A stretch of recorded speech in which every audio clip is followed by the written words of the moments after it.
रतिया सोहाग वाली काका भइल बोला, काचे काचे गाछ कैसे पाका भइल बोला।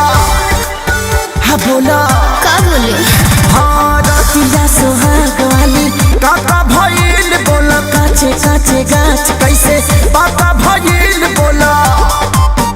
हाँ खेल गइलू की खेल भइलू बोला, भला कोई समरे जलट गया बत्ती कट गया रे। अच्छा सैया सट गया रे। बत्ती कट गया रे, सैया सट गया रे। सारा मोटर मिनट में सलट गया रे। बत्ती कट गया रे, सैया सट गया रे। सारा मोटर मिनट में सलट गया रे।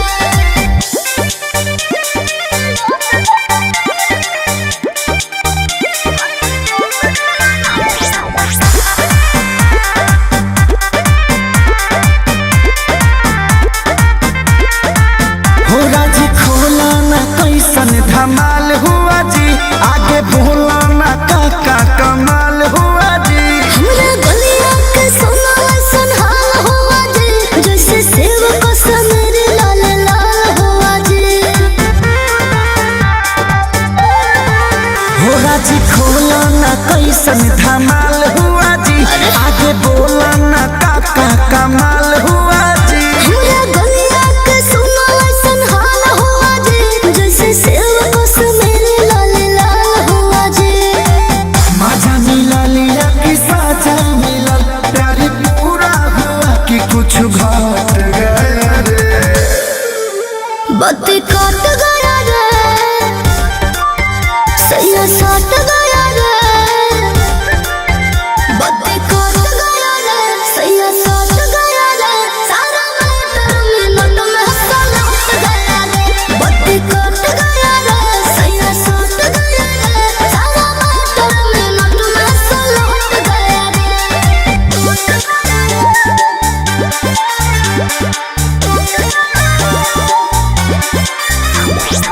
Music by Arya Sharma.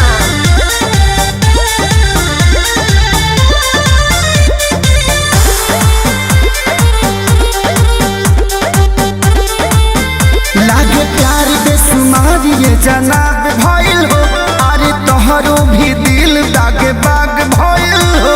कौन हैया मोनिस मन लाग गए हो, खेसारी जी के तक भाग जाग गए हो। बुझला? लागे प्यार बेसुमार ये जनाब भइल हो, अरे तोहरो भी दिल दागे बाग भइल हो। कौन हैया मोनिस मन लाग गए हो, खेसारी जी के तक भाग जाग गए हो।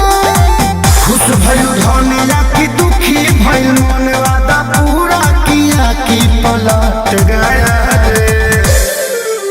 बत्ती कट गया रे, सैया सट गया रे। बत्ती कट गया रे, सैया सट गया रे। सारा मोटर मिनट में सलट गया रे। बत्ती कट गया रे, सैया सट गया रे। सारा मोटर मिनट में सलट गया रे। बत्ती कट गया रे।